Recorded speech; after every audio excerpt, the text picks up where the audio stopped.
Stok! Kas? O tu paėmei tą, kur kelią papasakoja. Navigacija? Tai va, kaba. Tai ką man navigacija? Ašgi žinau, kur Zarasai. Mes ne į Zarasus važiuojam. Mes važiuojam, tu jai pasakyk, kad rodytų kelią į Antalieptę, Zarasų rajone. Gerai, prašau. O ko mes to Antalieptį nematėm? Važiuok. Stok! Kas vėl? Tu paėmei kino kamerą. Na ir ką mes toj Antalieptį filmuosim? Mes ne šiaip savo filmuosim, mes ten užsiminėsim ekonominiu špionažu. Važiuok.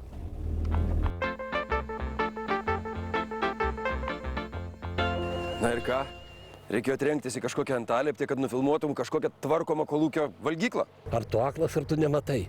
Čia juk matai daiktinis įrodymas, teigiamas pavyzdys, kad vis dėlto galima, kad įmanoma gauti paramą ir mūsų kaimo atnaujinimui. Tai ką, čia viską tvarko už Europos pinigus? Ir čia, ir ne tik čia.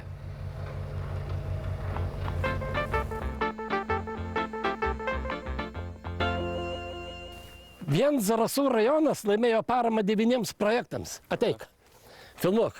Na. Va, čia buvo kolūkio valgykla, o dabar bus daugiafunkcinis centras. Va ten biblioteka, internetas, vaikų priežiūros centras, dienos centras, policijos įgaliotinio kabinetas. O visai netoli, Dusetose, atnaujinsim kultūros namus ir ten bus meno galerija. Kam mūsų kaime meno galerija? Iš kur mes tų menininkų trauksim? Netrauksim jokių menininkų. Ten bus amatų rūmai. O tu matei, kokius krepšius Balsys pina? Jis tokią dygę nupynė, kai gimė jam anūkas, kad nors Londone, nors Paryžiuje galerijoje. O tai tu tą medžiagą kam? Balsiui veši? Ir Balsiui, ir seniūnui, ir bendruomeniai. Turim visi bendrai idėjas gimdyti.